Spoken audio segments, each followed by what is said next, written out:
Hello, welcome back to NSUSpartans.com. Fueled by Gatorade. Ross Gordon now joined by the head coach here at Norfolk State University, Coach Pete Adrian, as the Spartans now improved to 4-5 overall, 4-1 in conference play. And Coach Adrian, one of those games where it doesn't matter how it happens, it doesn't matter what way it happened, but the Spartans won 12-10. First of all, let's talk about the whole game as a whole. It seemed like neither team got a great footing, both offensively or defensively. Well, we kind of figured it'd be a low-scoring game like that, because the defense we have, and then we knew they're going to bring a lot of pressure on us and try to blitz, because that's what they do too. So it's tough play on that stuff. But one thing I was very pleased with is our kids played every play, and that's what you have to do. That's why we preach to the end. You play all the way to the end of the game, and that's how we won the football game. Coach, you talk a little bit about your offense, made a couple plays down the stretch. First, let's talk about Terrence Irvin playing well tonight, got hurt. But then you had an opportunity to see Malik Stokes step up in the next man up mentality and make a couple plays for you.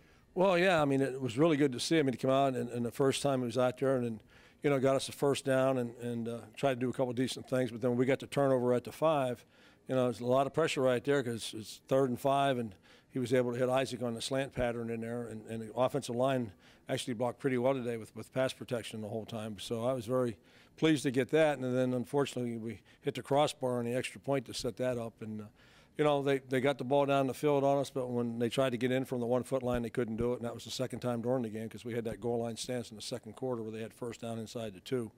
And we were able to get out of that also. And that's what you got to do if you're going to win ball games. Speaking of winning ball games, I think at the end of the first half, that 8-minute and 21-second drive to really close out the first half to get up 6-0. Talk a little about the fight that your team showed today. Not only that play, the 4th down and 1 at the goal line to get the stop from Brandon Walker, and then you had the 4th down situation. It seemed like in a game where they needed to make plays, it wasn't a pretty game. They made the plays that they had to. Well, that's just it. I mean, sometimes football isn't a pretty game, but you got to play hard, and I guess it's all through the eyes that you look at what's a good game and not a game. But when you make plays on both sides of the ball when you have to, that's a good sign. Coach, a short week, have Bethune-Cookman coming in on Thursday, but it's a game where you get a victory. It's a much better going into a game with a victory than a tough loss. Talk a little bit about what you can take from this game moving into Bethune-Cookman. Well, we'll enjoy it tonight on the flight home, and then tomorrow it's right into Bethune-Cookman. I mean, that's what we have to do, and we'll practice Monday, Tuesday, and Wednesday, which is a short week. And usually what happens on a Thursday, guys that are beat up a little bit are probably still beat up on Thursday because you lose that extra 72 hours before Saturday shows up to get a little healthy like that. But Cookman will be in the same situation that we're in, and they have to travel. And it'll be another game probably just like this. It'll be a barn burner right down to the end. Most importantly, Coach came up with the victory today and moved to 4-1 in conference play and stay alive for the MEAC championship as the Spartans host Bethune-Cookman on Thursday night. With Malik Stokes now, first of all, Malik, big game for the Spartans, big win, 12-10 was the final score, but a big play that you made to come into the game, hadn't played most of the game, came in, made a big throw when the Spartans got a turnover. Talk a little bit about that play that you found Isaac White in the end zone for the score. Well, the defense was in pretty much what they were in all game, cover 1, and the cornerback played off about 8 yards. And so, we called the play we called, and really it's just a one-on-one. He had to make a play, I had to make a play. They brought the pressure as they've been doing all game, and we just found a way to get it done, and that's really what all that mattered. Terrence played most of the game, got hit, and you came in and spelled him. Talk a little about the toughness that you guys displayed, because Terrence is a tough guy. He's walking around. He looks good now, but he's made some plays, and you made plays. It was the next guy up mentality. Talk a little bit about coming to the game cold and making that play. I've been in Norfolk State now for a year and a half or so. Being a Norfolk State quarterback, you got to be a tough person. You got to be a tough person and a tough player.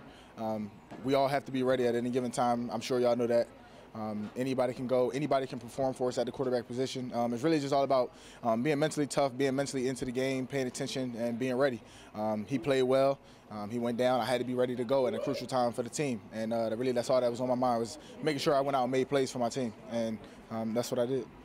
George Riddick with us now, and George, in a game where the team needed to make plays down the stretch, the defense came up big for the second time down at the goal line. First of all, let's talk about the way the defense played. Not your normal defensive output. You didn't get as many stops as you would like, but talk a little about the defensive effort down the stretch when you needed to make a play.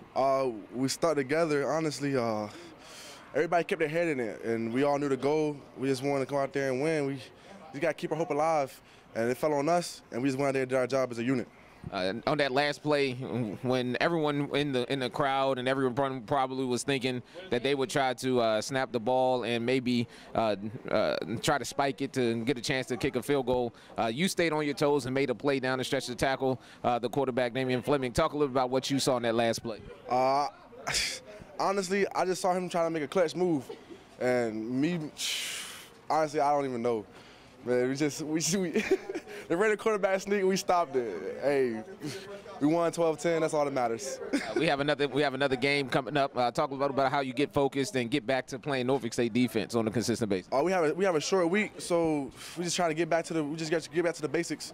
We're going back tomorrow. It's all about Bethune now from here on out.